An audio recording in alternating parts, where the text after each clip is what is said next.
When Jan and I first talked about my coming here today, we had an interesting conversation. I'm looking for her. She's not. Oh, she's back out. Okay. Oh, there she is. Okay. So we were, I don't know how, I said, I'm working through this process for myself and my home church about after the election and all of the craziness that's going on. Like, what is mine to do? What do I do? Where do I fit? How does it happen? And she said that there was a book study, I think it was a book study or some sort of a discussion group that was sort of wrestling with the same problem. And I said, well, isn't that interesting? So that's the basis for this talk. And I'm going to start by reminding us that, I was going to get up and put one of those pebbles in the bucket because I have kitties, and one of my kitties escaped. She's an escape artist, and she escaped. She dove through the screened-in porch. She broke out the screen, going after a bird, and she didn't come back. And it was like 15 degrees at the ranch, and I was so worried. Anyway, yesterday on my way to a meeting, I get a text from a neighbor. And I only have 2 out at the ranch, so getting a text from a neighbor is important. And he had trapped her in the Have a Heart trap. So she is now home and she's safe. So yeah, that's a cool thing. But I don't know about you, but our fur kids mean a lot to us. They're cute and they're cuddly and they're there when you need them and you love them. But it's not the same way you love your sister or your brother or how you love your spouse. And it's definitely not the way you love to watch football or to read a good book. In fact, the Greek language in which the Gospels of the New Testament are written has 8 different words for different types of love. When the Gospels were translated into English, all 8 words were translated as one: love. So I would like to focus on one of these types of love because I think it speaks to our goal to build a beloved community, and that is agape love, which scholars believe underpins many elements of stories that are very familiar to us from Scripture. And I just want to pick one, and that is the Nativity story. And although there were 4 Gospels, only 2 of them, Matthew and Luke, have elements of a birth story at all. Mark and John don't mention anything about Jesus' birth. And through time, what's happened is we've kind of conflated the sagas, and we've created one big masterpiece nativity story. We know that these stories were written between 60 and 90 AD, so that's more than 30 years after the death of the person they speak to. We need to remember that they were not meant to be biography, but rather they were written to bring comfort to a community of believers who were in turmoil. Remember that in 70 AD, war with Rome was raging. The temple in Jerusalem had been destroyed. A break with mainline Jewish community in the temple was under significant strain. And the followers of Jesus, the way people, were striving to find their identity in this new world order. So back to the nativity story. Think about what's going on today as we talk about this. Mary and Joseph, travelers not welcomed, not housed, not fed. A baby born without a permanent home, among the poorest of the poor. And who are the first to get the announcement of this birth? Shepherds. Again, people without status. And the declaration is that a Prince of Peace is born. Hope for peace in a time of war. And who goes looking for him? The Magi. Now, when we talk about the Magi as kings, scholars think they probably were more like astrologers or astronomers. But they were certainly men who had access to political power. And the earliest followers of the way were, for the most part, not rich. They were not politically connected. They were members of a landless class. They were underrepresented. and they lacked a coherent voice with which to identify their community. And yet these three leaders, these three astrologers, astronomers, magicians, whatever they were, went to Herod, got an order, and defied Herod. They didn't do what he told them to do, which was come back and tell me where the baby is. They chose to take another route home. So these first way showers had as this model how do I live as a community in defiance of authority? But the one thing that they were was a community. The historian Josephus writes that this was one of their outstanding characteristics. They welcomed all, the poor, the hungry, the traveler, the lost, and fed and housed them without condition. They lived the law of agape love, a pure, willful, sacrificial love that intentionally desires another's highest good. And the historian Tertullian remarks in his 2nd century defense of Christians, which he calls the apology, but I think, again, that's one of those words that it's history, it's not making excuses for, which is how we use the word apology. Okay. He said that the way that these early way showers showed up really was attractive to pagans. Because he writes, what marks them in the eyes of their enemies is their loving kindness. He says, only look, they say, look at how they love one another. Agape love, which is often thought of as the highest form of love, is the kind of love in action that shows empathy. It extends the desire for good to a beloved that you may not even know. It wants the best. It extends help and it demonstrates good intentions. And it is intended for everyone. No exceptions. It's a little bit tough to swallow. At least it is for me. And the way that it's practiced is a way that's familiar to you, I think, and that is radical hospitality. Now, I mentioned to Jan when I was doing some research that there are 2 books that were written by, I want to think it's Unitarian Universalist leadership, that are called Radical Hospitality. So if you want to see this concept through that lens, you might want to take a look at those books. We were going to check and see if they were in the library. I don't know that we did. But in any event, they are available because you can get them on Amazon. And it is practiced in radical hospitality, which is going beyond being friendly. It's making people feel seen. It's making people feel valued. Now, I tried in my interfaith, wearing my interfaith hat, I was going to do Gandhi, and then I looked at Mandela, and then I looked at the Buddha, and you know what? That's like a 2-month series. So I'm going to stick to what I know, which is the Christian tradition, but I'm also going to bring in some outsiders, and this one is Martin Luther King Jr., who we celebrated this month. And he said that God has 2 outstretched arms. One is strong enough to surround us with justice and move us toward justice, and one is gentle enough to embrace us with tenderness and grace. So this balance of justice and grace is what radical hospitality embodies.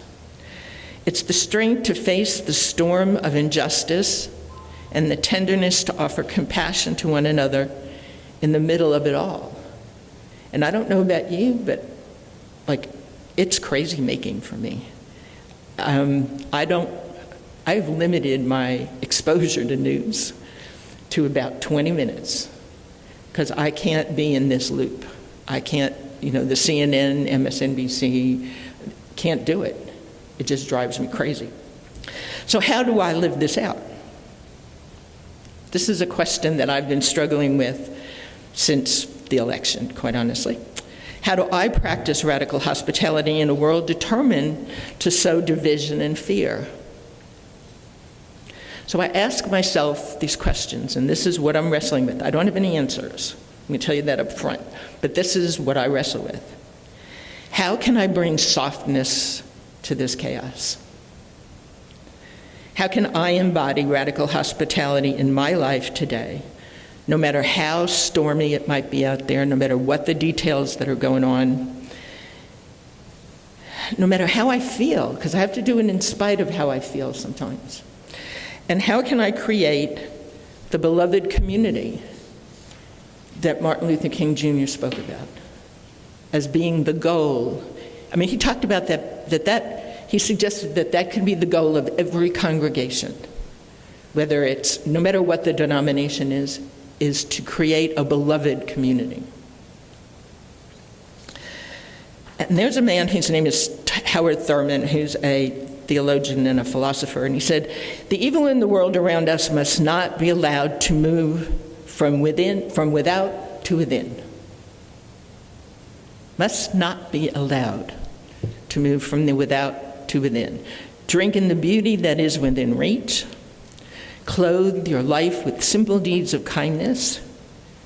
Keep alive a sensitivity to the movement of spirit. This is always the ultimate answer to the great deception. And I love this line. Just because a lie is elected doesn't mean the truth disappears. Love that line. I just love it. Okay, so, while many kinds of love can have similar characteristics, the traits of agape love are somewhat unique. So it's filled with kindness and wants only the best for the other person. So it's a real challenge for our egos to live out of that space. Okay. It accepts others unconditionally with no expectation that your gesture is going to be reciprocated. Now, I don't know about you, but sometimes that's hard for me. You know, that I might say I don't have any expectations, but back there's that little voice that says, you know what, they could be behaving a little bit better, or they could be more generous, or they could be kinder, whatever that craziness is. But agape love says, no, none of that matters. You give it with no expectation of reciprocity. It sacrifices for the good of the other person. And it can sometimes be viewed as a thankless kind of love, because there's no acknowledgement often. It's not envious, it's not prideful, it's not boastful. It's patient. It gives the party to whom you give it grace. I love that word. And then finally, it doesn't hold grudges when it doesn't turn out the way you think it should turn out. It focuses on the similarities between people rather than their differences, and it is an active attempt to find common ground. Now, I don't know about you, but when I get into a discussion with someone, oftentimes my primary motive is not to find common ground. I mean, I know my ground, they state their ground, and okay. But agape love says no. The motive should be strive to find common ground. Find something that you can agree with. And Desmond Tutu said that's how that came up for the reading. He said that's where they started. Let's find something we can agree on. And then let's find one other thing that we can agree on. And then we can just build on that trust that comes with our starting from the same place. And over time, the word agape came to be synonymous with a meal. And the early church called the meal a love feast, an open, all-inclusive table ministry. Get that? In a time when it was really important what you ate and who you ate with. I mean, if you're part of the Jewish community, those are two key elements of that tradition. They said, nope, we'll bring them all in, and we'll go out and we'll find food. We'll find whatever there is, we'll find it, and we'll feed people. And we'll make the table longer. We won't close the door. We won't limit the food. We'll figure out how it works.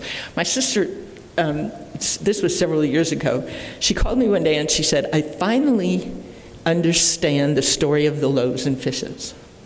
And I said, oh, really? And she said, yeah. She said, I had some people over yesterday for dinner, and somehow the word got out that we were making dinner, and all of these people showed up. And she said, I just went into the cupboard and into the refrigerator, and I just pulled out whatever I had, and I made something. And she said, and everybody got fed. She said there were like twice as many people came as she was expecting. And she said she had some green apples, and she just cored them and threw them in a bowl and in a Pyrex thing, put cinnamon and butter and baked them in the oven, and that was another dish she made. And she said, I had more potatoes and I had onions, and I just kept finding food. And she said, that's what that story is about. There's enough room and enough love at my table that there'll always be enough food. And that is that sense of agape, of enoughness. And it's a way to love someone that accepts and embraces the wholeness of every person. That's my Italian. I have to keep my hands down. That whether or not they see themselves as whole, the vision that you need to hold for them is that they are whole, that they will find that grounding. And you hold that space for each other when you forget. That's the whole point of community. When you forget how much you're loved, when you forget how much how grateful you should be, if you are in community with people, they'll hold that space for you. They'll hold it when you forget.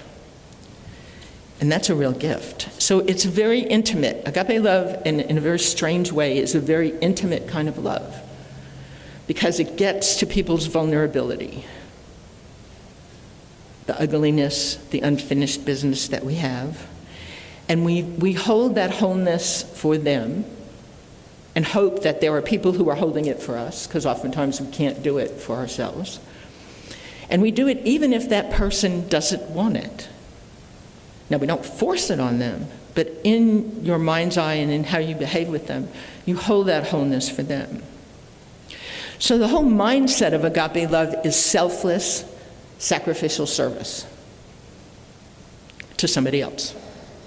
Not to your ego, but to somebody else. And this kind of behavior, I know it sounds kind of lofty, but it has some really concrete impacts on ourselves, on us personally, on your relationship, on your and society at large, in your community, however you choose to build it. Look, guys, we don't live in an ideal world. I bet everybody here can agree with me on that. I can find one agreement, that's it. It's not good out there. It's not ideal. People are human, and even the most disciplined, selfless individuals often have very rough days. But if you have as your intention that you're striving to think of others first, to be considerate, to be kind, to exercise compassion, and if you're someone who works at that, it's going to have a positive effect on you physically, emotionally, and spiritually, without a doubt, no matter how it's received. It'll improve your emotional well-being. It's going to offer you, or I should say it offers me, a sense of deep connection. When I can look at someone and get past all of the outside stuff, and someone is gracious enough to let me into that vulnerability, it's a cherished moment. It's an altruistic moment. And when we get to that place where we feel we can genuinely help another human being, one-on-one, the rest of what's going on around out there can stay out there. At least that's my opinion. You know, the popular pay it forward idea, you know, when you're in a fast food line and you pay for the person behind you, is a relatable kind of agape love in action. My dad, I grew up in New York City, and it was a dime, I'll never forget it. There was a toll on the freeway, on the highway. And my dad always paid for the person behind him. So he'd give the toll taker but it was only people at that point. And he'd give them 20 cents. And then we would get the biggest kick out of the guy behind us trying to figure out who it was that paid his toll. And I remember as kids looking out the back window and looked at, he's trying to catch up with you. He's trying to see who you are. That kind of paying it forward has an energy to it that is uplifting. So, watching a person in a grocery line who's struggling to pay for their items and stepping up to provide some payment, maybe for some of it, with no motive other than wanting to help, is a gesture that's agape love.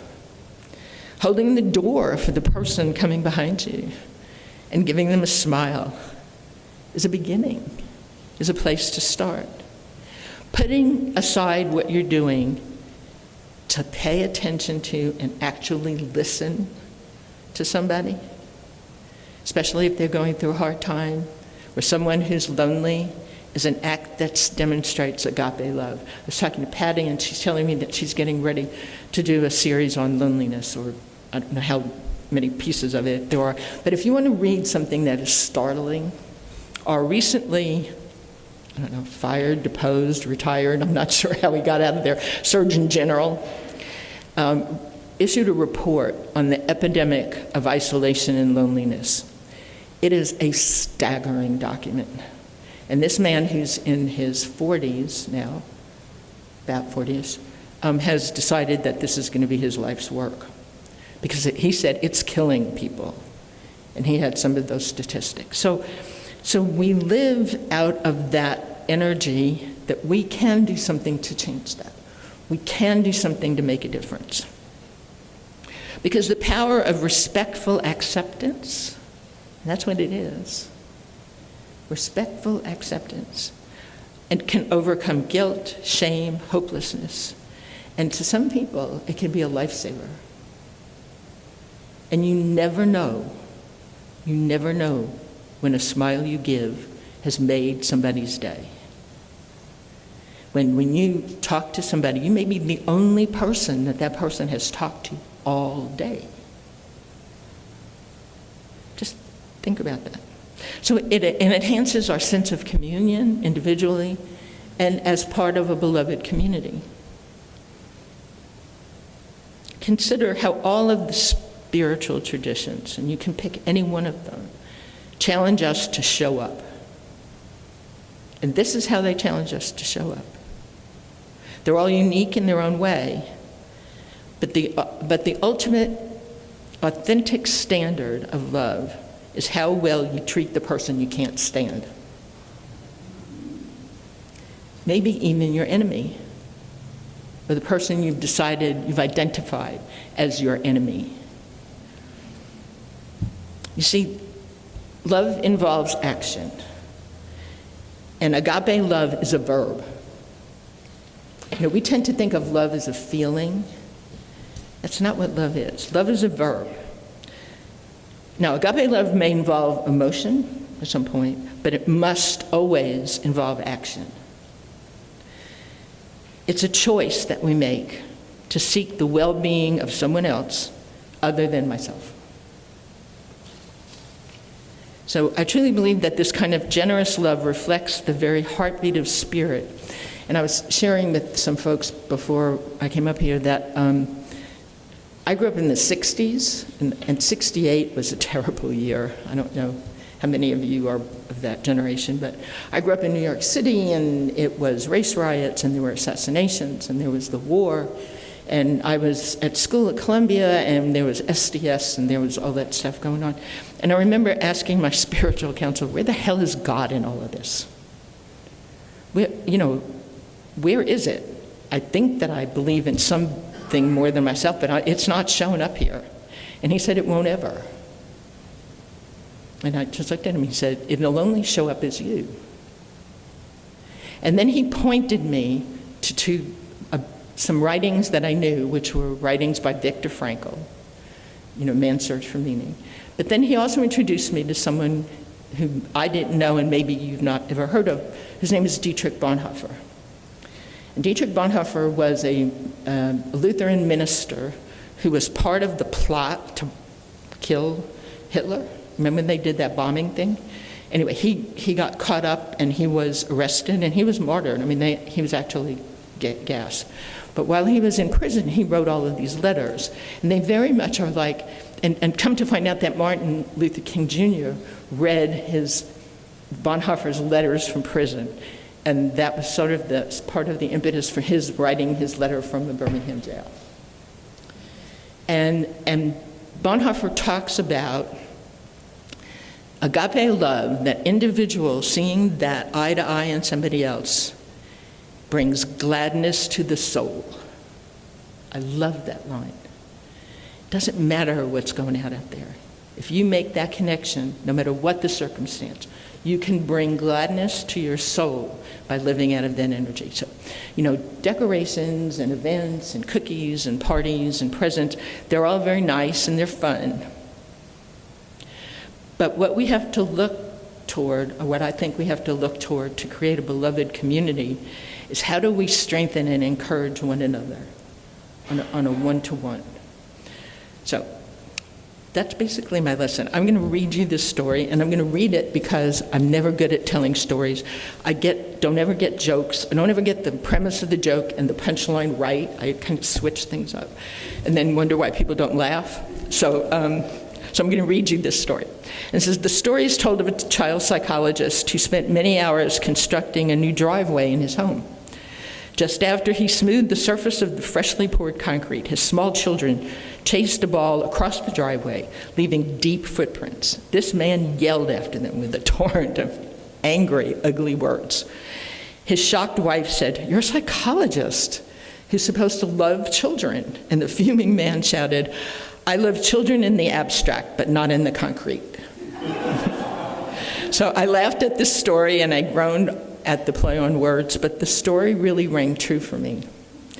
Because while I agree in principle with the concept of a self-giving love, I often find myself failing to express it. And most often I fail to express it to the people I'm around most. Tend to take them for granted sometimes. As a theory, agape love isn't worth much. But as a practice, it's one of the world's greatest treasures. So I am blessed to have all of you in my life, and I know that you can carry this spirit of radical hospitality and agape love into your world, and it's going to look different for every community, every individual, every household, but you will know that you are celebrating and you are serving. So namaste. Thank you.